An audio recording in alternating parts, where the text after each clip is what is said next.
Ang araw ay tila isang nag-aapoy na gintong bola sa kalangitan, nagbabaga sa tag-init ng isang tahimik na baryo sa Bulacan.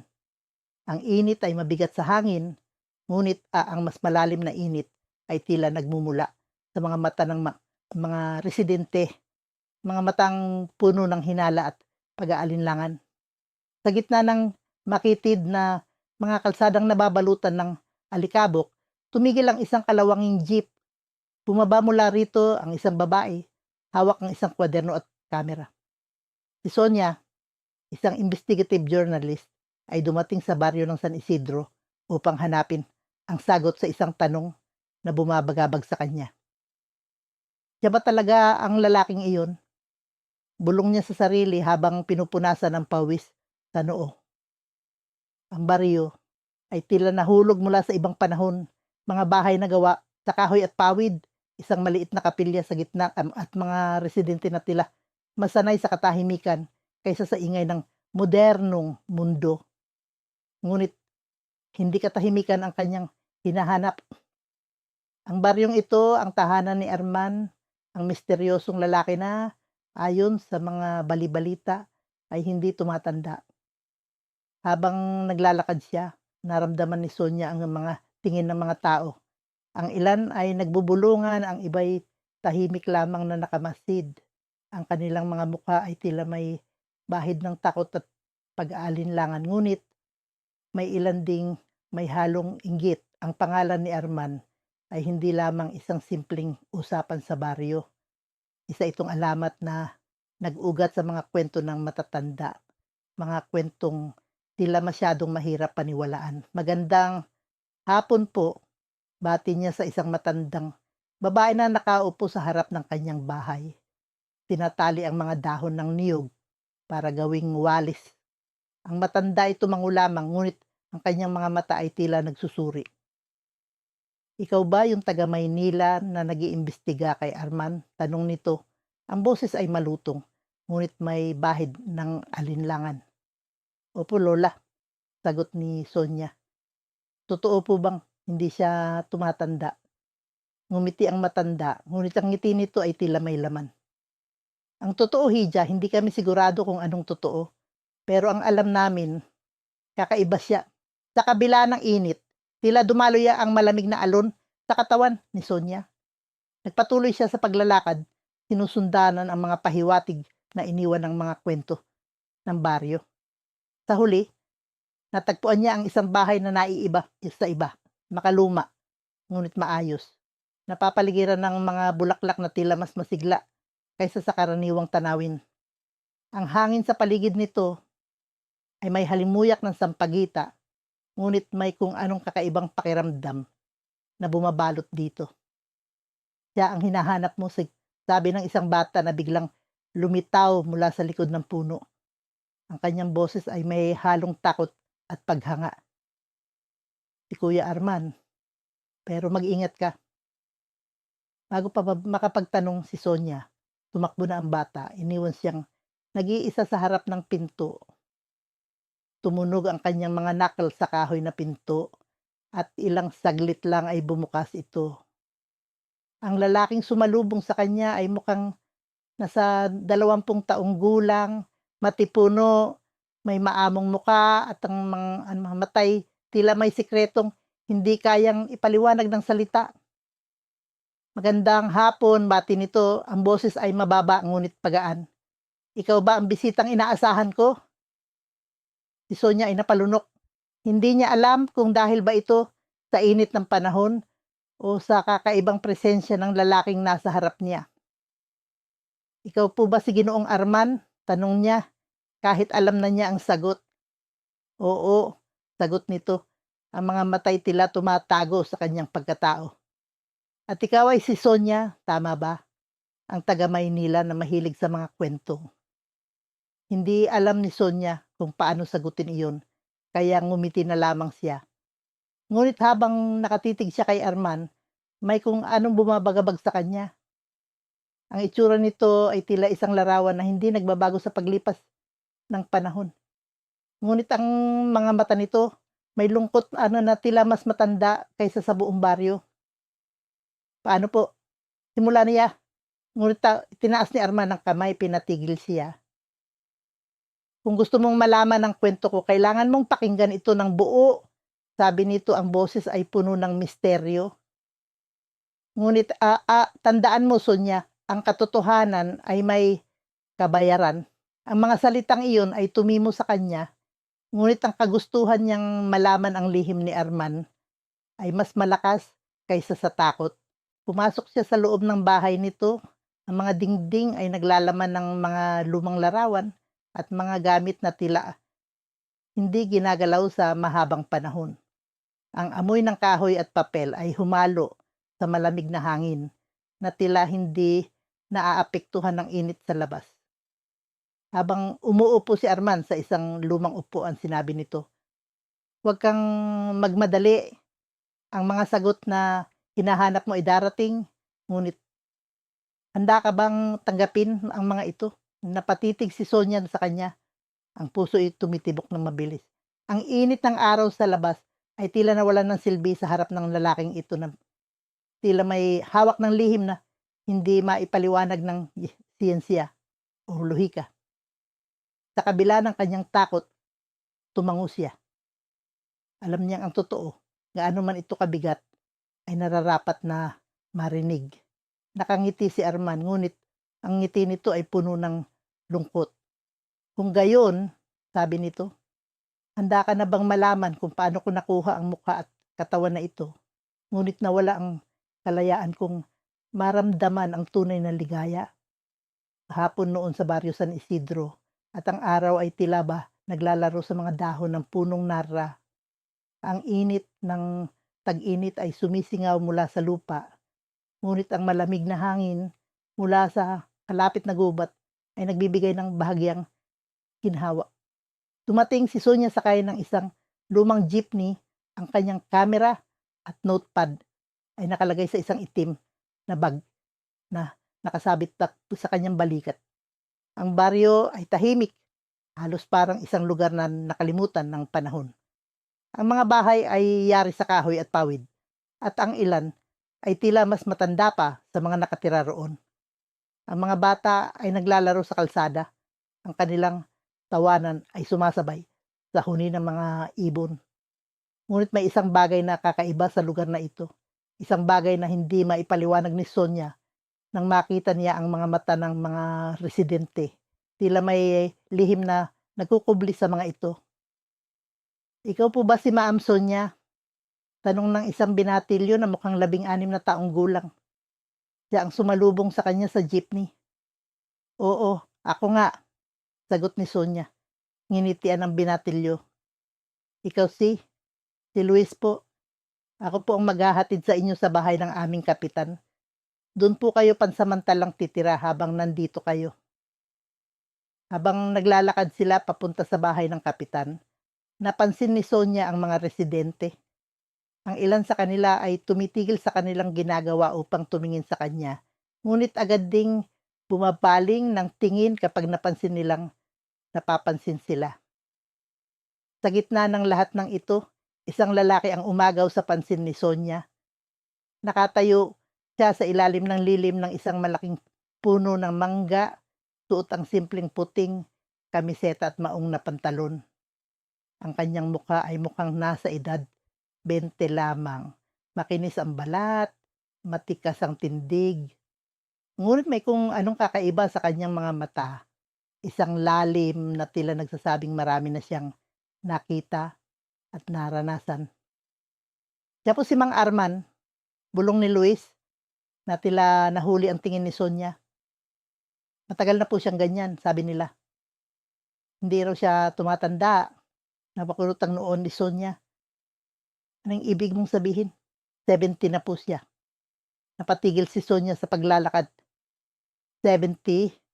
Pero imposible. Mukha siyang mas bata pa sa akin. Ngumiti si Luis, ngunit ang ngiting iyon ay puno ng kaba. Marami pong kwento tungkol sa kanya. Pero wala pong may gustong magsalita ng direkta. Parang takot sila. Pagdating nila sa bahay ng kapitan, agad na tinanggap si Sonya ng isang may edad na babae. na nagpakilalang si Aling Minda. Habang nagpapahinga si Sonia, hindi niya maiwasang mag-isip tungkol kay Arman. Ano ang lihim niya? At bakit tila ba ang buong baryo ay nagkakaisa sa pananahimik tungkol dito? Kinagabihan, habang naglalakad si Sonia sa paligid ng baryo upang kumuha ng mga litrato, muli niyang nakita na si Arman. Nakaupo siya sa isang lumang upuan, malapit sa isang maliit na ilog, nakatingin sa malayo. Ang ilaw ng buwan ay tumatama sa kanyang muka at mas lalo niyang napansin ang kakaibang aura nito, parang hindi siya bahagi ng mundong ito. "Ikaw ang bagong bisita," biglang sabi ni Arman, nang hindi man lamang tumingin sa kanya. Ang boses niya ay kalmado, ngunit may bigat na tila nagdadala ng mga kwento ng nakaraan. "Ano ang hinahanap mo?" Nagulat si Sonia, ngunit agad ding bumawi. "Isa akong mamamahayag. Gusto kong malaman ang tungkol sa baryo, sa mga tao dito, at sa iyo."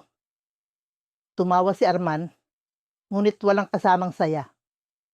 "Ang mga lihim ay may kapalitan, iha. Siguraduhin mong handa kang bayaran ang presyo ng katotohanan."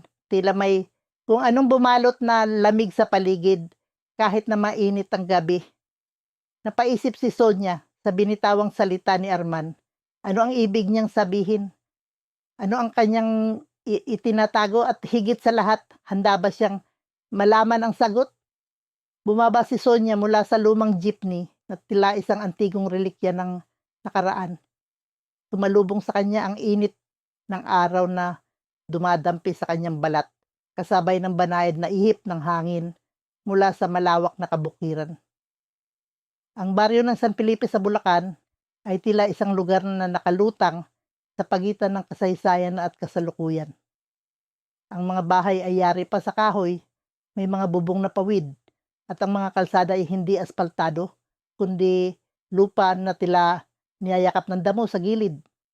Sa gitna ng baryo, naroon ang plaza na puno ng mga matatandang puno ng naraha. Sa lilim nito nakatambay ang ilang mga residente, mga matanda, mga kabataang naglalaro, at mga nanay na nagkukwentuhan habang naglalaba sa poso. Sinalubong si Sonia ng mga mausisang mata. Sanay na siya sa ganitong pagtitig. Bilang isang investigative journalist, madalas siyang pumasok sa mga lugar na puno ng lihim. "Magandang hapon po," bati niya sa isang matandang babae na nagwawalis sa harap ng bahay na malapit sa plaza. "Ako po si Sonia, isang manunulat. May iniimbestigahan po akong kwento tungkol dito sa baryo ninyo." Napahinto ang matanda, saglit na tumingin sa kanya, bago bumalik sa pagwawalis. "Kung tungkol kay Arman ang sadya mo, hijab, mag-ingat ka," mahinang sabi nito. Ngunit sapat para marinig ni Sonia. Napakunot ang noo niya. Si Arman, ang lalaking dahilan kung bakit siya naroon. Ang lalaking ayon sa mga ulat ay 70 na, ngunit may anyo pa rin ng isang binata. Habang naglalakad si Sonia patungo sa bahay na sinasabing tinitirhan ni Arman, sinikap niyang alalahanin ang mga detalye ng kanyang pananaliksik. Si Arman, ayon sa mga taga-baryo, ay tahimik, halos hindi nakikisalamuha at bihirang lumabas ng kanyang bahay. Ngunit ang kakaiba sa kanya ay ang kanyang itsura. Mukha siyang 20 taong gulang. Walang sino man ang nakakaalam kung paano ito nangyari, at ang mga taga-baryo ay hati sa opinyon. Ang iba'y naniniwalang siya'y pinagpala, habang ang ilan nama'y naniniwalang siya'y isinumpa. Pagdating ni Sonia sa bahay ni Arman, agad niyang napansin ang kakaibang aura nito. Ang bahay ay yari sa makalumang kahoy, ngunit malinis at maayos. Sa paligid, may mga bulaklak na tila mas matingkad ang kulay kaysa sa karaniwang bulaklak. Nang siya'y kumatok, narinig niya ang mahina ngunit matatag na boses mula sa loob. "Pasok!" Pagbukas niya ng pinto, bumungad sa kanya ang isang lalaki, matangkad, maayos ang tindig, at may mukha ng isang binatang nasa kasagsagan ng kanyang kabataan. Ngunit Ang kanyang mga mata, may kung anong lungkot sa mga ito, tila nagkukubli ng 100 tao ng mga lihim. "Ikaw si Arman," sabi ni Sonia, halos hindi makapaniwala. Tumango ang lalaki, walang emosyon sa mukha. "Ikaw ang sinasabing hindi tumatanda." "At ikaw ang manunulat," sagot niya, diretsahan. "Ano ang gusto mong malaman?" Hindi agad nakasagot si Sonia. Ang presensya ni Arman ay may kakaibang epekto. Tila may bigat na bumalot sa silid, kahit pa ang liwanag ng araw ay tumatago sa mga bintana. Ngunit hindi siya nagpunta roon para umatras. "Gusto kong malaman ang totoo," sagot niya, pilit na pinatatagang boses. "Paano mo nagawang hindi tumanda?" Napangiti si Arman, ngunit ang ngiti ay malamig, halos hindi umabot sa kanyang mga mata. "Ang tanong mo ay isang tanong na matagal ko nang iniwasang sagutin. Ngunit kung talagang nais mong malaman, baka kailangan mong marinig ang kwento ng kagubatan sa likod ng baryong ito." Naramdaman ni Sonia ang bahagyang panginginig ng kanyang mga kamay. Ang hangin sa loob ng bahay ay tila biglang naging mas malamig, kahit patirik na tirik ang araw sa labas.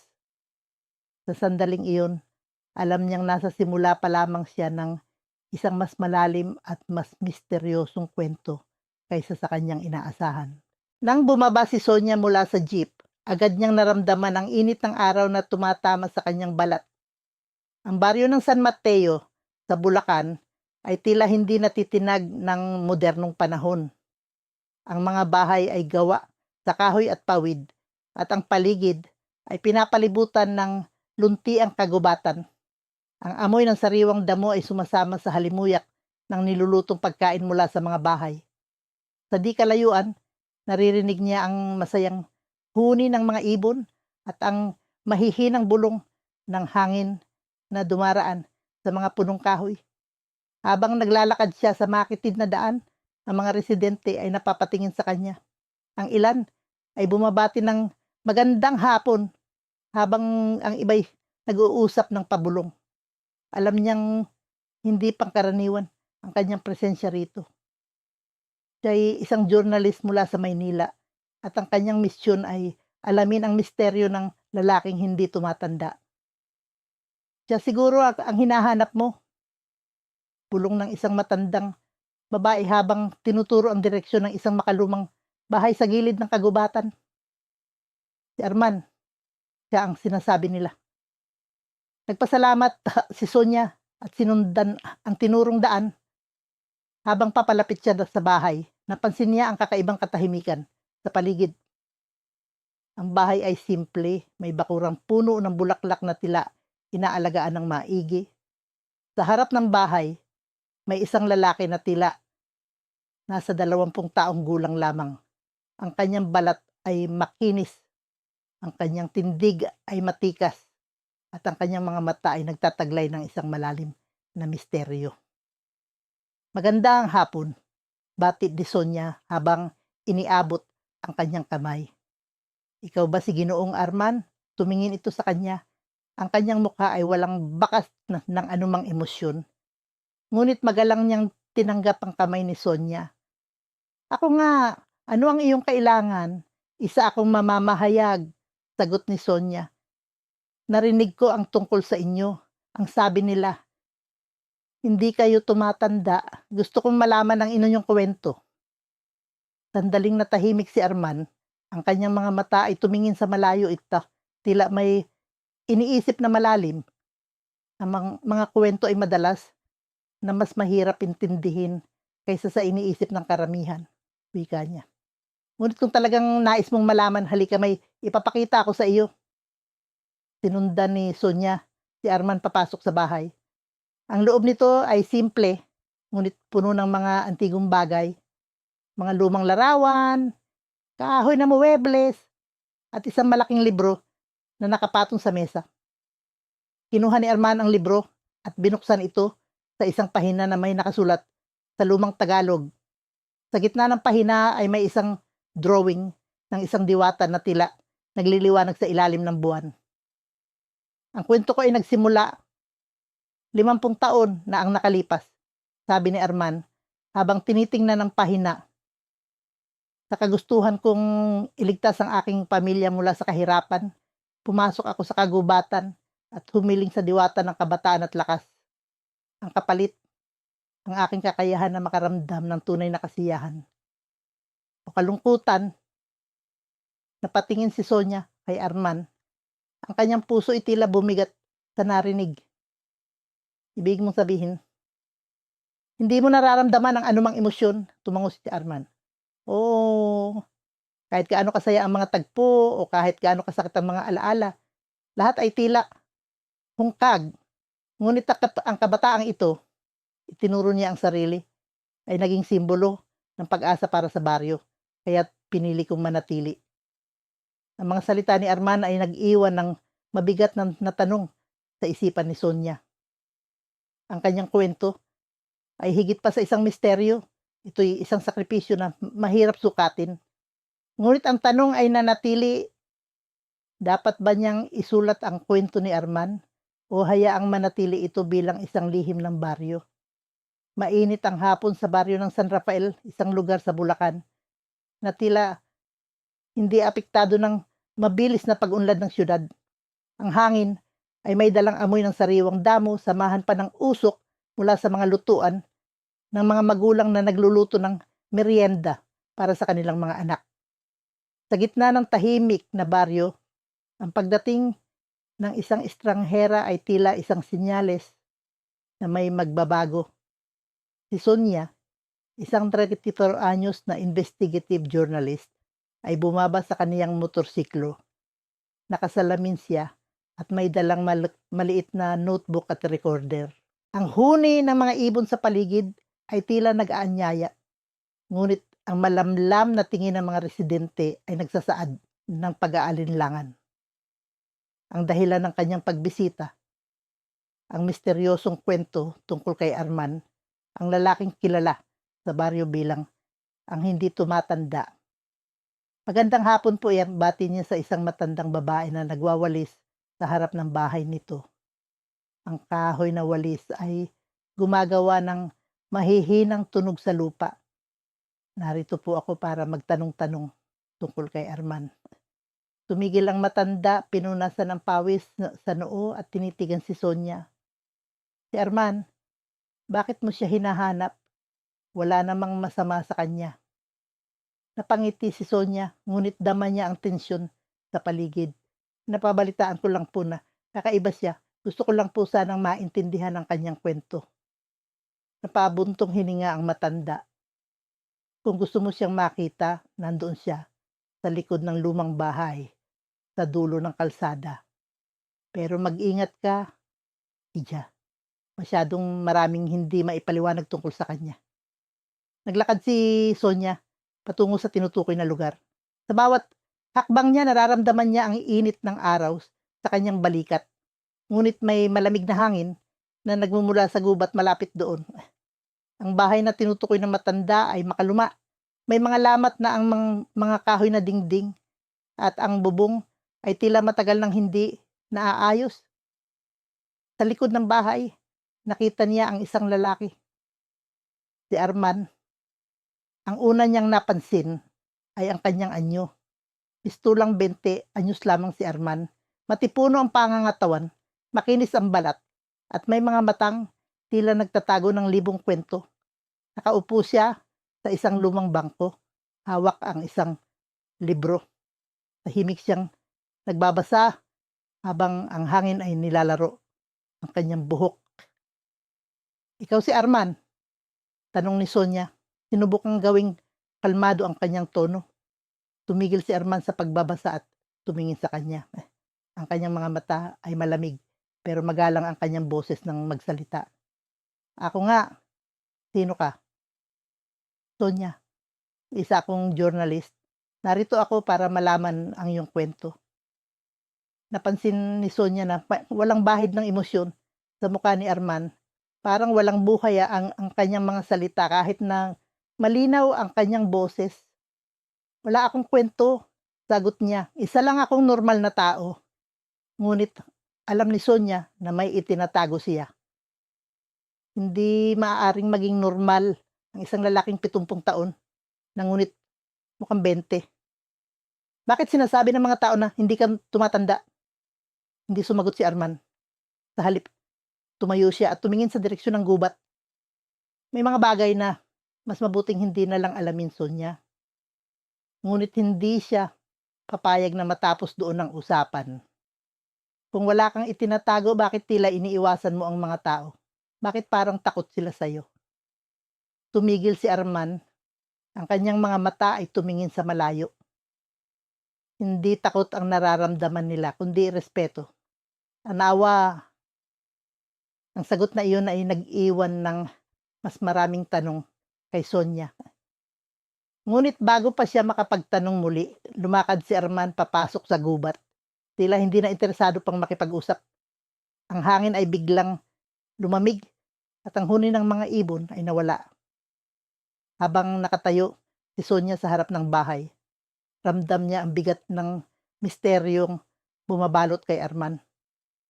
Ngunit sa kabila ng lahat, alam niyang hindi siya titigil hanggat hindi niya natutuklasan ang totoo. Mainit ang sikat ng araw sa maliit na baryo ng San Rafael sa Bulacan. Ang hangin ay tila ba may dalang aling-awngaw ng mga kwento mula sa nakaraan, habang ang mga dahon ng mga punong kahoy sa paligid ay sumasayaw sa marahang bugso ng hangin. Sa gitna ng tahimik na hapon, isang babae ang bumabagtas sa makitid na daan. Si Sonia, isang investigative journalist na may hawak na maliit na notebook at camera. Ang kanyang mga mata ay mapanlika, tila laging nagmamasid, nagtatala ng bawat detalye. Ang baryo ay payapa, ngunit puno ng misteryo. Ang mga bahay ay yari sa kahoy, makaluma ngunit may kakaibang alindog. Sa gilid ng daan may mga batang naglalaro ng tumbang preso.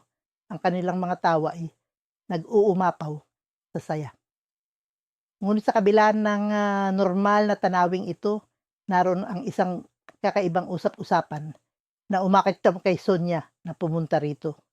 Ang tungkol kay Arman, ang lalaking hindi tumatanda. Habang naglalakad si Sonia, napansin niyang ang mga residente ay tila sinisiyasat din siya.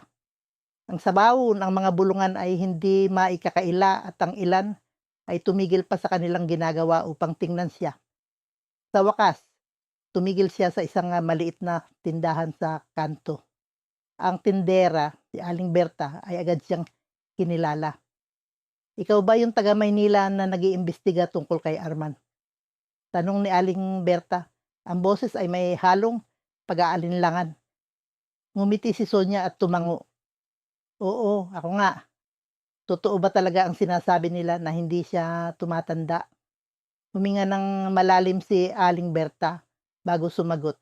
"Matagal na naming alam ang tungkol kay Arman. Bata pa ako, ganito na ang itsura niya. Hindi ko alam kung anong himala ang meron siya, pero may mga bagay na mas mabuting hindi na alamin." Ngunit hindi iyon ang sagot na nais marinig ni Sonia. "Wala po ba kayong ideya kung bakit o paano?" Bago pa makasagot si Aling Berta, isang boses ang narinig ni Sonia mula sa kanyang likuran. "Kung gusto mo ng sagot, bakit hindi mo na lang ako tanungin?"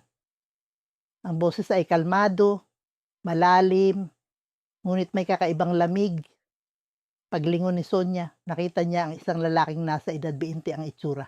Ngunit may aura ng isang taong may mas malalim na karanasan sa buhay. Si Arman. Ang kanyang balat ay makinis, ang kanyang tindig ay matikas, ngunit ang kanyang mga mata ay tila puno ng mga lihim na hindi kayang ipahayag. "Ikaw si Arman," wika ni Sonia, hindi maitago ang pagkabigla. Tumango si Arman, ng kanyang mukay walang emosyon. "At ikaw ang babaeng nais malaman ang hindi naman dapat malaman." "Pasensya na," tugon ni Sonia, bahagyang nahihiya ngunit determinado. "Ngunit bilang isang mamamahayag, trabaho kong alamin ang katotohanan. At tila ikaw ang pinakamatinding misteryo sa baryong ito." Ngumiti si Arman, ngunit ang ngiti niya ay tila walang init. Ang katotohanan ay hindi laging magdudulot ng kapayapaan. Minsan mas mabuti pang hindi mo na ito hanapin. Ngunit ang mga salita ni Arman ay lalo lamang nagpagising sa kuryosidad ni Sonia. Kung ganoon, bakit hindi mo ako tulungan na maunawaan? Hindi mo ba nais na malaman ng mundo ang tungkol sa iyo? Saglit na natahimik si Arman. Sa likod ng kanyang mga mata tila may alingaw-ngaw ng isang malalim na sugat. Ang mundo ay hindi laging handa sa mga sagot. At ang mga sagot na hinahanap mo ay maaaring magdala sa iyo sa isang landas na hindi mo inaasahan. Sa puntong iyon, isang malamig na hangin ang dumaan, tila nagbabanta sa init ng araw. Ang mga dahon sa paligid ay biglang kumaluskos at ang amoy ng sariwang damo ay napalitan ng isang kakaibang halimuyak, isang halo ng bulaklak at usok. Napatingin si Sonia sa gubat sa di kalayuan. Ang gubat na iyon, may connection ba yun sa'yo? Tanong niya at ang boses ay may halong kaba at pananabik. Hindi sumagot si Arman. Sa halip tumalikod siya at naglakad bayboy papunta sa direksyon ng gubat. Kung nais mong malaman ang kwento ko, wika niya, sumama ka. Ngunit tandaan mo may mga bagay na kapag nalaman mo hindi mo na mababawi. Naiwan si Sonia na nag-aalinlangan. Sa kanyang puso, alam niyang ang sagot sa misteryo ni Arman ay nasa gubat. Ngunit handa ba siyang harapin ang katotohanan? Gaano man ito kabigat. Ang araw ay mataas na sa langit, naglalagablab sa init ng tag-init. Pumailan lang ang huni ng mga ibon mula sa malalabay na puno ng akasya na tila nagbabantay sa maliit na baryo ng San Mateo sa Bulacan. Sa gitna ng baryo, isang makalumang bahay na yari sa kahoy ang nakatayo, tahimik ngunit puno ng kwento. Naroon si Arman, ang lalaking pinag-uusapan ng lahat, ngunit hindi matiyak kung dapat bang hangaan o katakutan. Dumating si Sonia, isang investigative journalist, sakay ng kanyang lumang kotse. Ang amoy ng usok mula sa mga palayok na nagluluto sa tabing kalsada ay sumalubong sa kanya. Habang binabaybay niya ang makitid na daan, naramdaman niya ang init ng araw sa kanyang balat. Ngunit higit pa roon, ang init ng mga matang nagmamasid sa kanya. Ang mga residente ay tila may alam na hindi nila basta ibinabahagi. Nang makarating sa plaza, bumaba si Sonia at tumingin-tingin. Isang matandang babae ang lumapit sa kanya. May dalang basket ng sariwang gulay. Ikaw ba ang taga Maynila na nag-iimbestiga kay Arman? Tanong nito.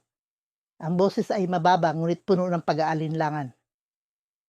Oo po, sagot ni Sonia. Ginamit ang kanyang pinakamagiliw ng ngiti. Totoo po bang hindi siya tumatanda?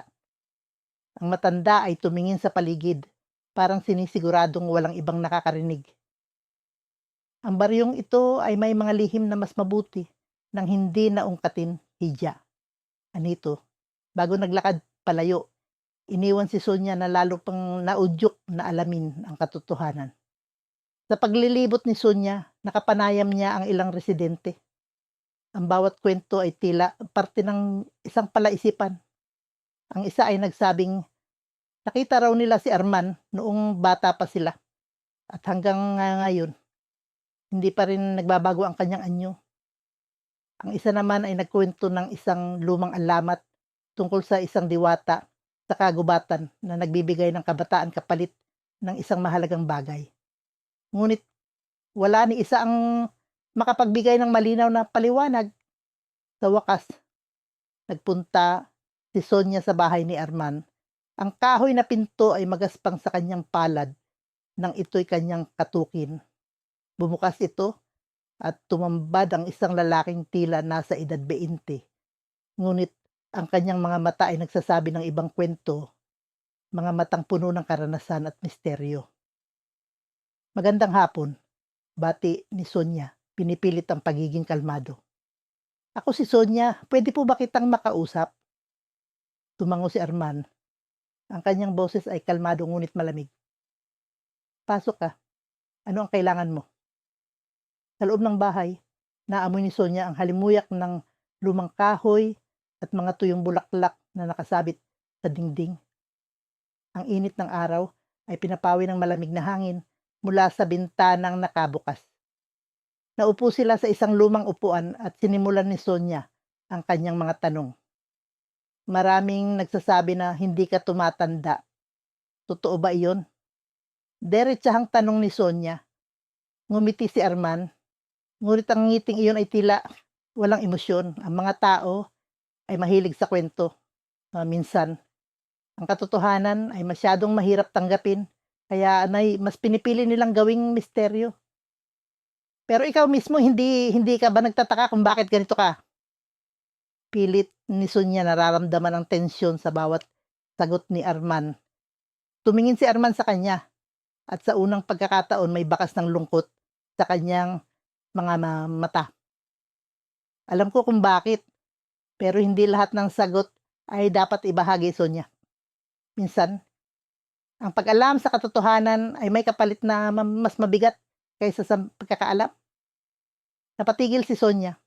Ang bawat salita ni Arman ay tila may bigat na hindi niya maipaliwanag.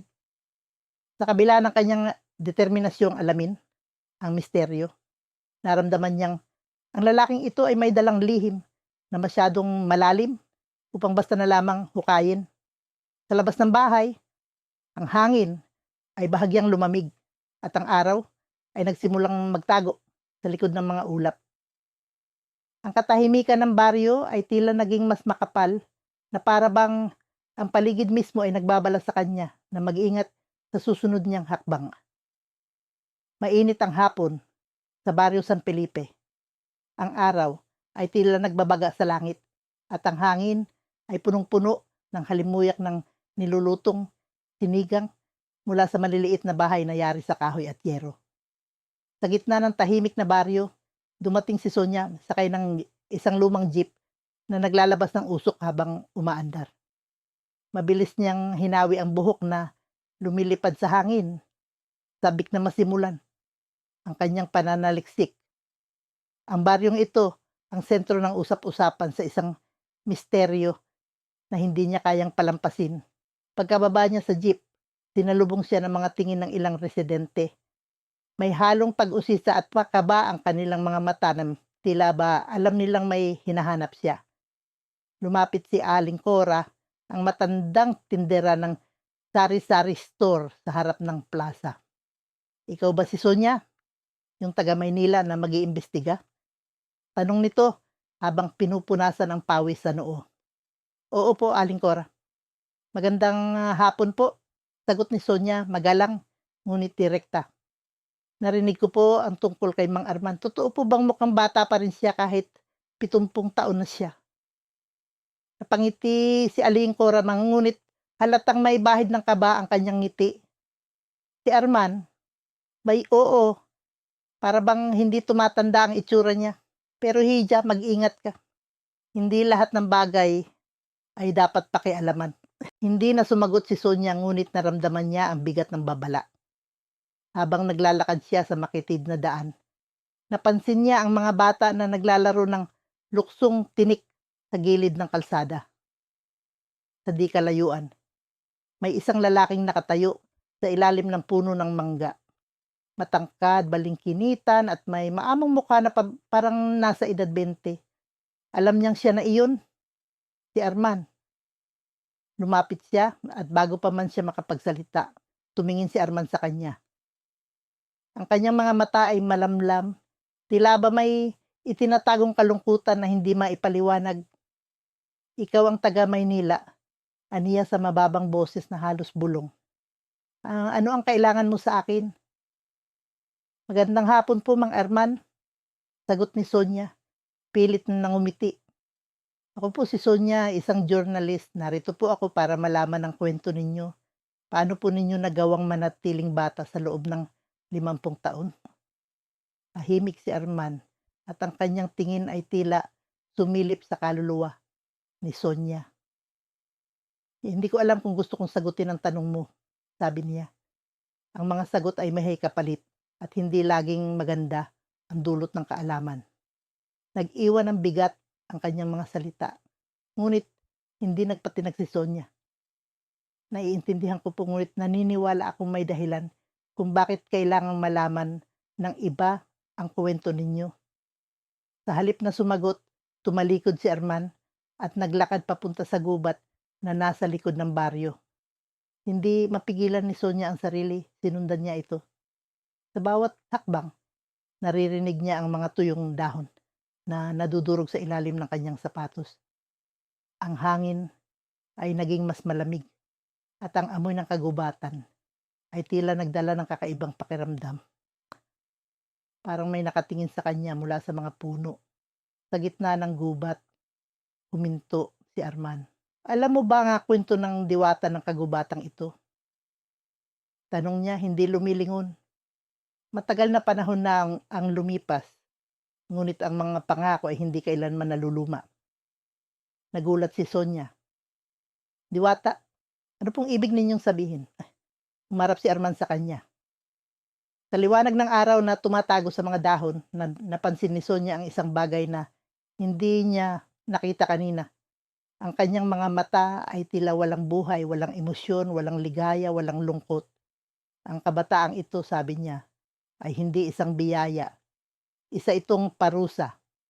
Nabigla si Sonia sa kanyang narinig. Ngunit bago pa man siya makapagtanong, isang malamig na hangin ang dumaan at tila ba ang kagubatan ay bumulong ng isang lihim na hindi niya maunawaan. Mainit ang hapon sa baryo San Rafael, isang tahimik na sulok ng Bulacan na tila nakalilimutan ng panahon.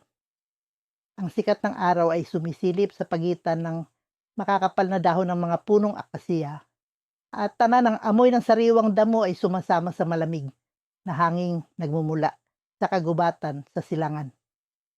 Sa gitna ng baryo, nakatayo ang isang lumang bahay na gawa sa kahoy. Ang mga dingding nito ay may bakas ng panahon, ngunit nananatiling matatag. Sa bahay na ito, nakatira si Arman, ang lalaking tila hindi tumatanda. Dumating si Sonia, isang investigative journalist na naglalakbay mula Maynila. Bit-bit ang kanyang laptop at camera. Ang layunin niya ay alamin ang lihim ng kabataan ni Arman, isang misteryong matagal nang bumabalot sa baryo. Sa kanyang pagbagtas sa makikitid na daan, pansin niya ang mga residente na tahimik, ngunit mapagmasid. Ang ilan ay bumati sa kanya, ngunit agad ding bumaling ng tingin, tila iniiwasan ang usapan. Siya na kaya ang maglalantad kay Arman? Nabulong ng isang matandang babae sa kanyang kapitbahay habang naglalakad si Sonia papunta sa bahay ng kapitan ng baryo. Narinig niya ang bulong, ngunit nagkibit-balikat lamang siya at nagpatuloy.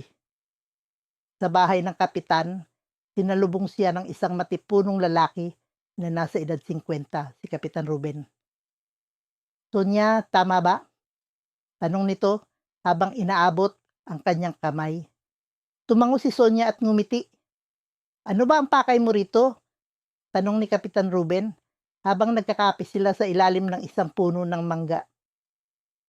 Gusto kong malaman ang tungkol kay Arman, diretsong sagot ni Sonia. Napansin niyang biglang naging seryoso ang mukha ng kapitan. Maraming kwento tungkol sa kanya, ani Kapitan Ruben, pero hindi lahat ng kwento'y dapat alamin. Hindi tumigil si Sonia sa pagtatanong. Kinausap niya ang ilang residente, ngunit karamihan sa kanila'y umiiling lamang o nagdadahilan na may iba silang gagawin. Ngunit sa bawat pagtanggi, mas lalo siyang naintriga. May mga nagsabi na si Arman ay isang albularyo, na ang kanyang kabataan ay dulot ng mga halamang gamot. Mayroon ding mga nagsabi na siya ay nakipagkasundo sa isang diwata upang manatiling bata. Ngunit lahat ng ito'y haka-haka lamang. Hapon na nang sa wakas ay naglakas loob si Sonia na puntahan ang bahay ni Arman. Habang papalapit siya, narinig niya ang huni ng mga ibon at ang banayad na bulong ng hangin sa paligid. Ang bahay ay tila napapaligiran ng mahiwagang enerhiya. Isang bagay na hindi niya maipaliwanag, ngunit ramdam niya sa kanyang balat. Kumatok siya sa pintuan, ilang saglit ang lumipas bago ito bumukas at sa kanyang harapan ay tumambad si Arman. Maputi ang kanyang kutis, makinis ang kanyang balat, at ang kanyang mga mata ay tila nagtataglay ng lihim na hindi kayang maipaliwanag ng salita. Kung hindi niya alam ang tunay na edad ng lalaki, iisipin niyang siya'y nasa 20 lamang. Magandang hapon, bati ni Arman. Ang boses nito'y malalim, ngunit malamig, parang ihip ng hangin sa gabi. Ano ang kailangan mo hindi agad nakasagot si Sonia. Nabigani siya sa presensya ni Arman, ngunit agad niyang binawi ang sarili. Ako po si Sonia, isang mamamahayag. Gusto ko po sanang malaman ang inyong kwento. Napansin niya ang bahagyang pagkunot ng noo ni Arman. Maraming kwento ang mga tao tungkol sa akin, sagot nito. Ngunit hindi lahat ng kwento'y kailangang marinig. Ngunit gusto ko pong malaman ang totoo, giit ni Sonia. Napansin niyang hindi nagbabago ang ekspresyon ni Arman. Ang malamig na anyo nito ay tila hindi naaapektuhan ng anumang emosyon. Ang totoo, ani Arman, ay hindi laging magdadala ng kapayapaan. Bago pa makapagsalita si Sonia, biglang umihip ang malakas na hangin mula sa kagubatan. Napatingin siya sa gubat na tila tinatawag siya. Naramdaman niya ang kakaibang kilabot sa kanyang balat, ngunit hindi niya maipaliwanag kung bakit. Nang bumalik ang kanyang tingin kay Arman, nakita niya ang bahagyang lungkot sa mga mata nito. Isang damdaming tila pilit nitong itinatago.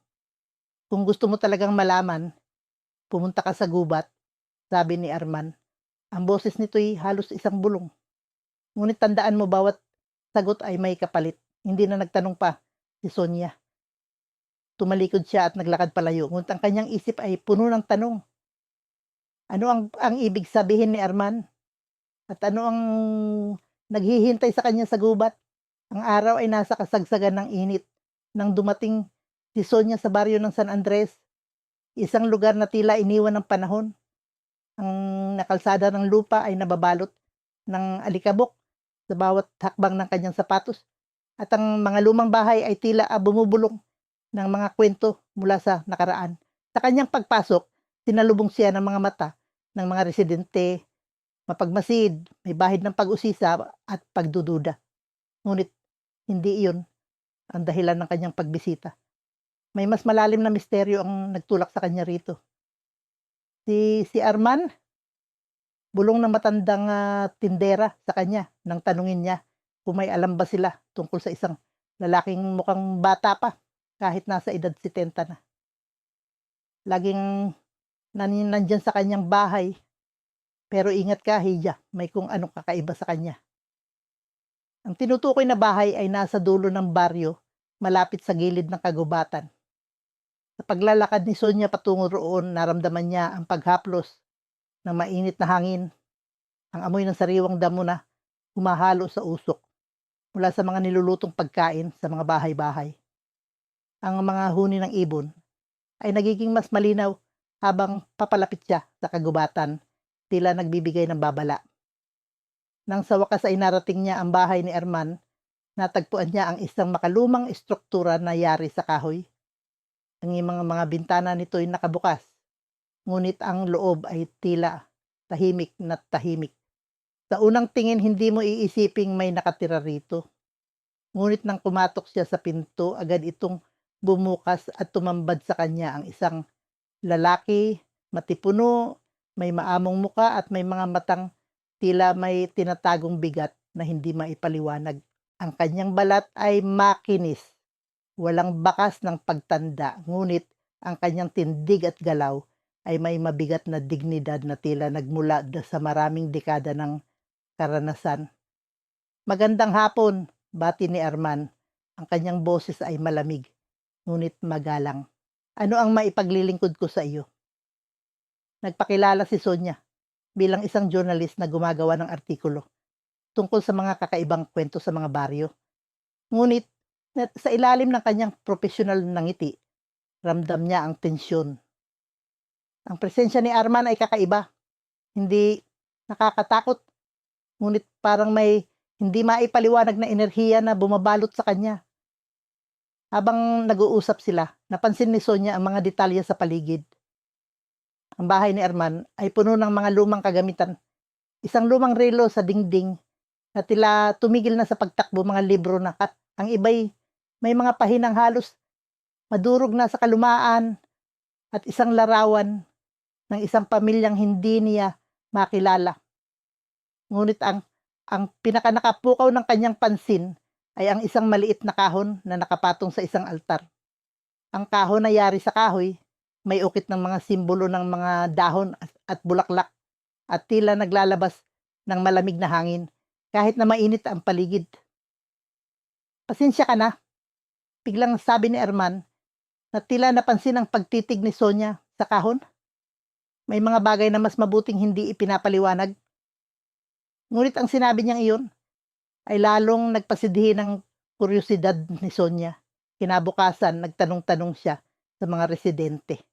Ayon sa kanila, si Arman ay naroon na sa baryo bago pa sila ipinanganak.